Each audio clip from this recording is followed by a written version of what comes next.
Bonjour à tous, je suis ravi de vous retrouver pour ce nouveau volet consacré aux méchants dans la littérature et au cinéma.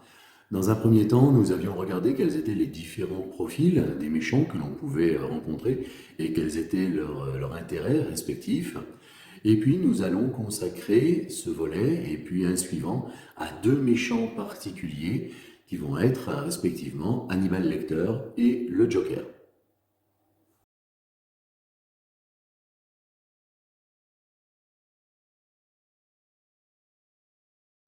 Vous l'avez compris, c'est Hannibal Lecter qui va nous intéresser aujourd'hui. Dans un premier temps, nous essaierons de regarder dans la littérature l'esthétisme, la dimension esthétique du crime. Nous essaierons de regarder également les caractéristiques de ce personnage dans sa dimension cannibale, anthropophage plus particulièrement. Et puis nous essaierons de déterminer son profil psychologique complexe. On verra qu'il ne correspond pas toujours parfaitement à une pathologie très précise.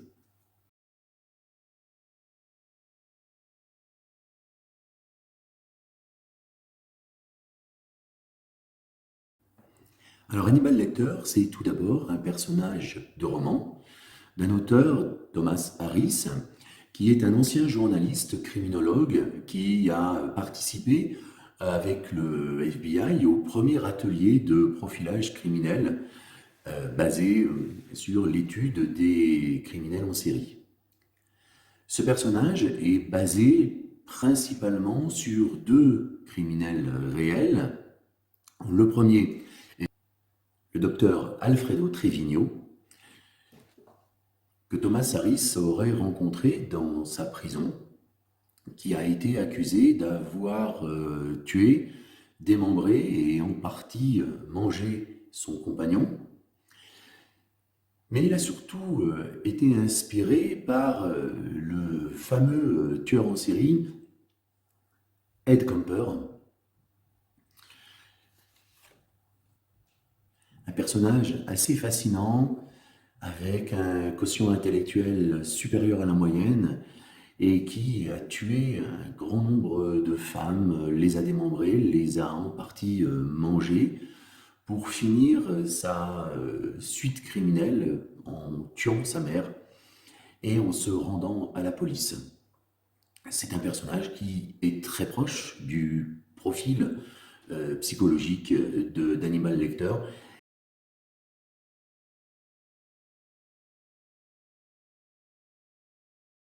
Alors Hannibal Lecter est un personnage secondaire des premiers romans qui va être en fait un criminel qui va collaborer avec des enquêteurs du FBI. Le premier roman va être Dragon Rouge et le personnage principal est bien entendu l'enquêteur du FBI.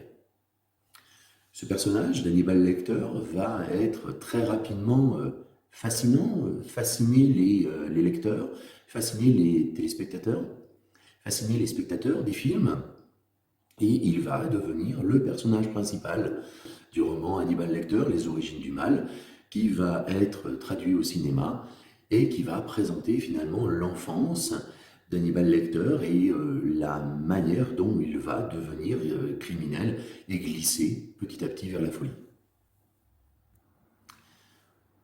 Le nom d'Hannibal Lecter va être choisi pour deux raisons. Son prénom, Hannibal, va faire référence au général et stratège carthaginois de l'Antiquité, qui renvoie à la culture extrêmement classique du personnage, qui aime beaucoup les références latines et grecques. Au niveau de la sonorité, son prénom va être aussi intéressant puisqu'il va rimer, avoir une assonance avec cannibale. C'est quelque chose qui est très souvent utilisé, Hannibal le cannibale, comme surnom. Hannibal le cannibale. Lecteur renvoie à une référence beaucoup plus littéraire au niveau de la sonorité. Ça renvoie au lecteur, à celui qui va lire, et en particulier à un poème de Baudelaire, une lettre adressée au lecteur dans la préface des Fleurs du Mal. La sottise, l'erreur, le péché, la lésine occupent nos esprits et travaillent nos corps, et nous alimentons nos aimables remords comme les mendiants nourrissent leur vermine. Nos péchés sont têtus, nos repentirs sont lâches, nous faisons payer grassement nos aveux, et nous rentrons gaiement dans les chemins bourbeux, croyant par de vils pleurs laver toutes nos tâches. Sur l'oreiller du mal, Satan trismégiste, qui berce longuement notre esprit enchanté, et le riche métal de notre volonté est tout vaporisé par ce savant chimiste. C'est le diable qui tient les fils qui nous remuent. Ô objet répugnant, nous trouvons des appâts. Chaque jour vers l'enfer, nous descendons d'un pas, sans horreur à travers des ténèbres qui puent.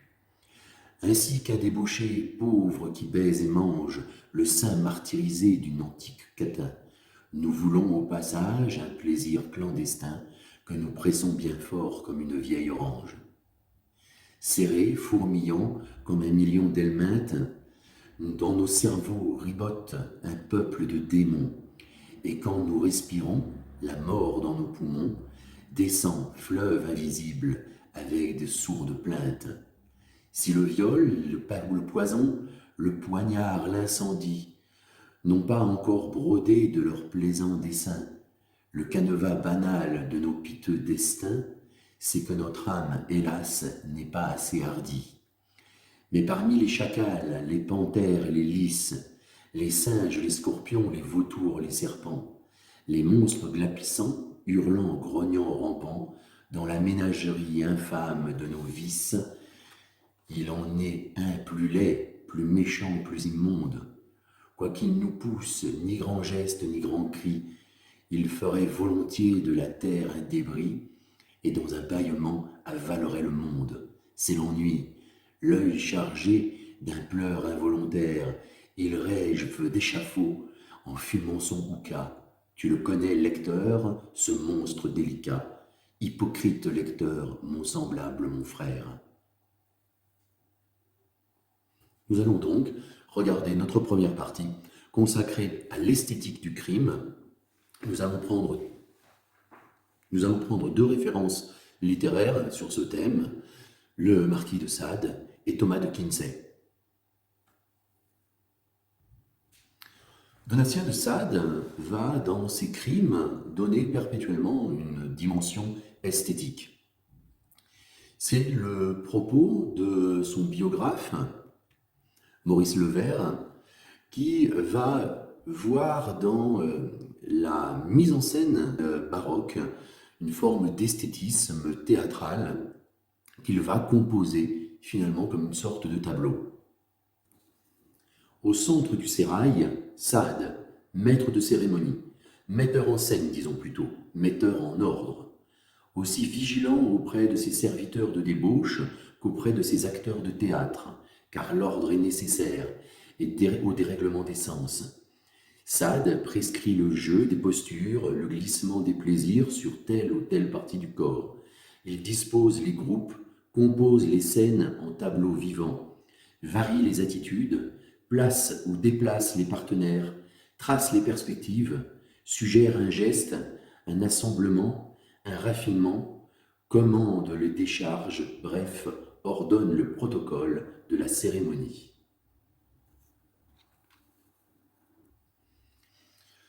Dans cette biographie extrêmement riche et exhaustive de Donatien de Sade, Levert va nous montrer à quel point sa recherche du plaisir, sa recherche de l'érotisme et de la pornographie est liée de manière intrinsèque à une recherche esthétique. Cela va être construit.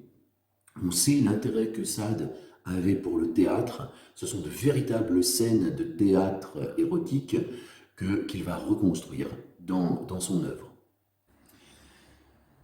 Thomas de Quincey, dans son roman, dans son essai de l'assassinat, considéré comme un des beaux-arts, va lui-même considérer également le crime comme une dimension esthétique, comme quelque chose dans lequel l'assassin va chercher un accomplissement artistique et dans lequel le spectateur va également rentrer dans une forme de contemplation esthétique et tirer un plaisir comparable à la contemplation d'une œuvre d'art. Dans cette œuvre, il va accorder une place importante à John Williams, un tueur en série qui aura fait régner la terreur en 1811 à Londres. Il considère cet homme comme un artiste du crime. On commence à voir qu'il entre dans la composition d'un bel assassinat quelque chose de plus que deux imbéciles, l'un qui tue et l'autre qui est tué. Un couteau, une bourse et une allée obscure.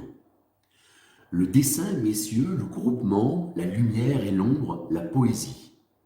Le sentiment sont maintenant estimés indispensables à des essais de cette nature. M. Williams a élevé chez nous tout l'idéal du meurtre, et pour moi, personnellement, il y a par conséquent rendu plus profond la difficulté de ma tâche, comme Échille ou Milton pour la poésie, comme Michel-Ange pour la peinture, il a amené son art à un point de colossale sublimité. C'est cette dimension esthétique du raffinement que nous allons retrouver chez Hannibal Lecter, en particulier dans son rapport gastronomique à ses victimes. Ce personnage est présenté comme un fin gourmet, quelqu'un qui va passer énormément de temps dans ses cuisines, à la composition de ses plats, qu'on ne sait pas toujours avec certitude s'ils sont composés ou non de chair humaine. Dans cet extrait, par exemple, nous allons voir à quel point l'esthétisme est poussé dans cet art culinaire, dans ce design culinaire qu'il va mettre en œuvre.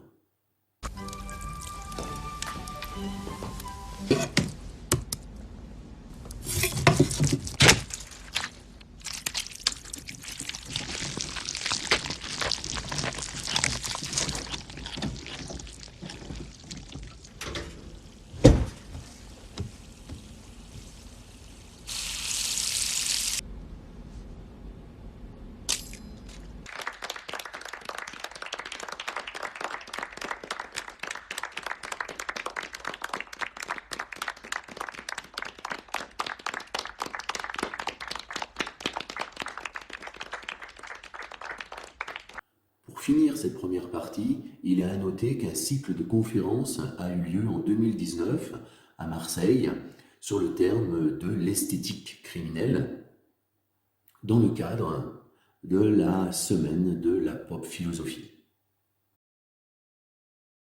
Nous venons donc de l'évoquer, il y a une particularité dans la dimension criminelle d'Hannibal Lecter, c'est son anthropophagie. L'anthropophagie est quelque chose d'extrêmement particulier lorsqu'elle est pratiquée de manière criminelle. J'ai été interrogé par un employé du recensement. J'ai dégusté son foie avec des fèves au beurre et un excellent Chianti.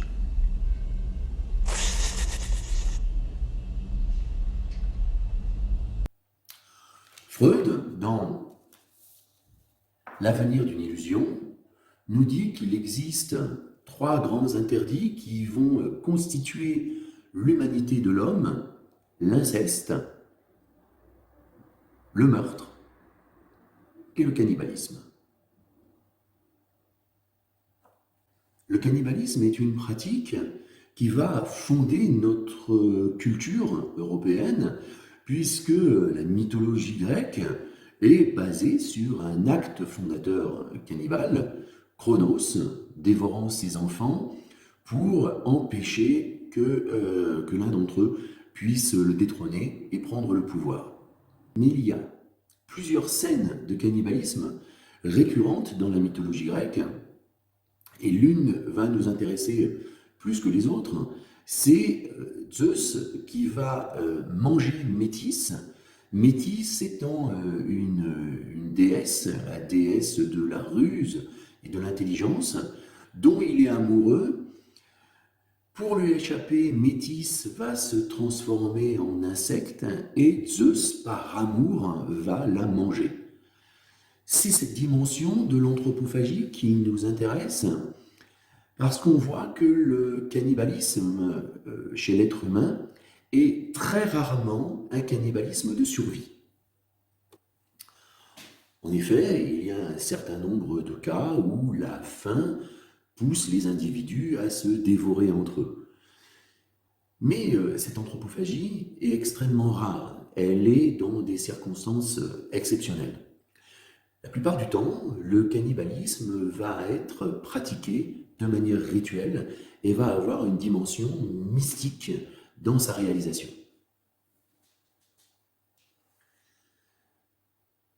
De manière paradoxale, les crimes associés à des actes d'anthropophagie sont relativement nombreux.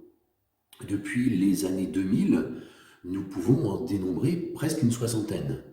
C'est-à-dire qu'il y a à peu près tous les ans 2 crimes liés à de l'anthropophagie. Et ce nombre est très probablement en deçà de la vérité, puisqu'ils ne sont pas tous répertoriés et que certains crimes vont rester ignorés.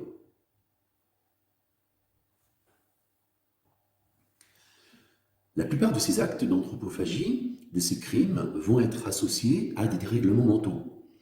Des dérèglements mentaux qui vont, pour la plupart du temps, être associés à la fois à un comportement sexualisé, c'est-à-dire que la victime dévorée va être aussi objet de désir sexuel, et va dans un second temps, la plupart du temps, être associée à des troubles névrotiques liés au rapport à la mère.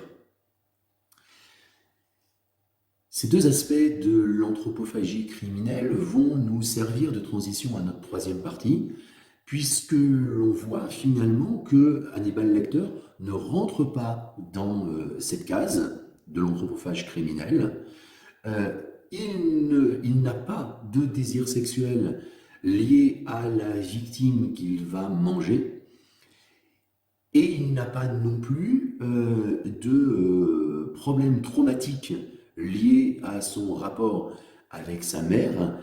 C'est plutôt un événement post-traumatique qui est décrit dans le roman Hannibal Lecter, Les origines du mal, puisque sa sœur va être mangée par des soldats qui sont en train de mourir de faim pendant la Seconde Guerre mondiale. Ça va donc être l'objet de notre 3e partie, la pathologie d'Hannibal Lecter. À quelle pathologie correspond-il ?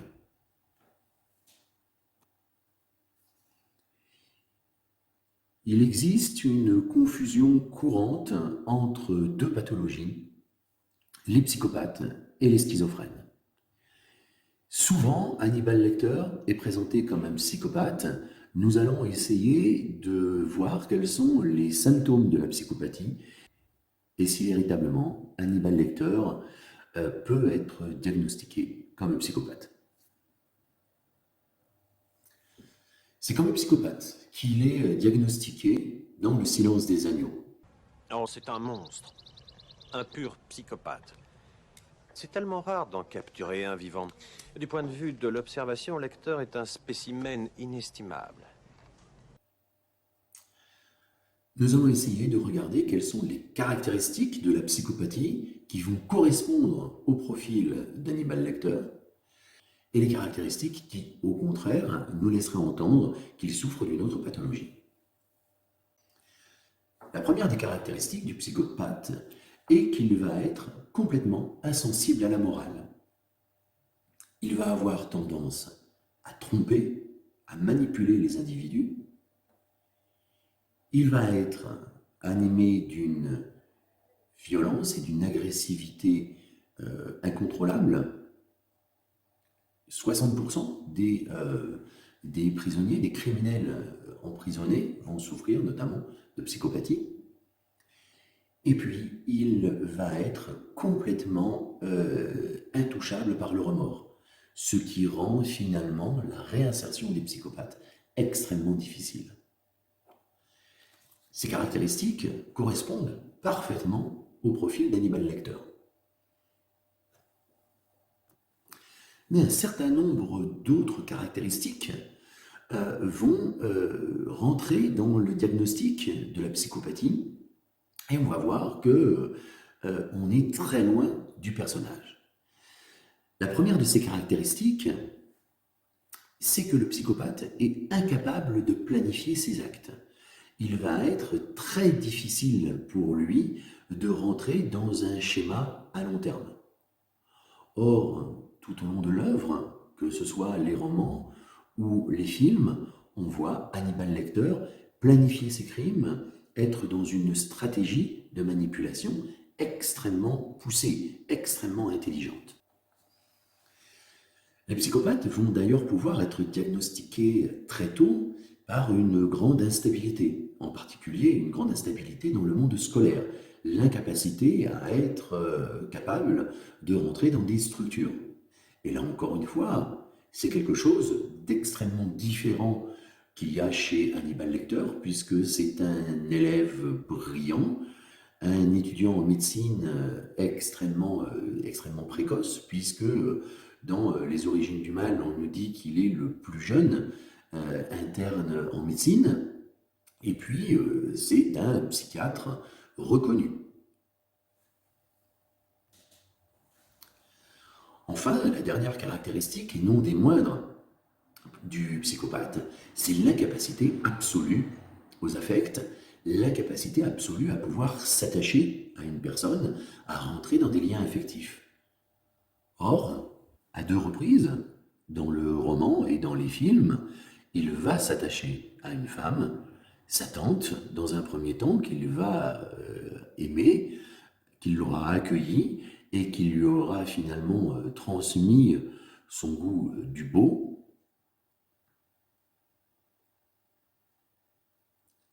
Et puis Clarisse, cette profileuse du FBI, qui finira par être son amante. C'est l'objet d'une des grosses variantes d'ailleurs entre les romans et les films, puisque Hannibal Lecter, dans le dernier opus, va s'enfuir et va échapper à Clarisse qui le poursuit, qui le traque comme un criminel, alors que dans le roman, eh bien, ils vont entretenir une histoire d'amour et Hannibal Lecter va partir avec elle.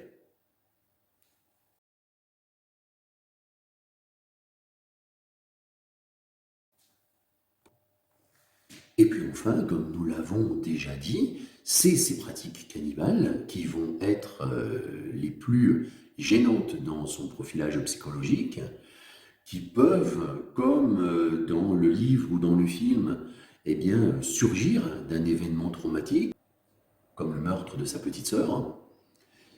Mais ces événements traumatiques sont rarement suffisants pour déclencher une pathologie de telles pratiques anthropophagiques. Comme le dit le policier dans Hannibal, Les Origines du Mal, il est extrêmement difficile de mettre un mot sur la pathologie d'Hannibal Lecter. Le juge le déclarera irresponsable. Et à l'asile, les médecins l'étudieront pour déterminer ce qu'il est. Le petit Hannibal est mort dans cette neige en 1944. Son cœur est mort avec Micha. Et ce qu'il est à présent, il n'y a pas de mots pour le dire. À part monstre. Nous achevons ici notre deuxième volet sur les héros méchants dans la littérature et dans le cinéma. Et je vous donne rendez-vous pour traiter d'un autre cas pathologique qui va être le Joker, à la fois dans l'œuvre des comics et dans les films de la série des Batman. Vous voyez un gars dans mon genre.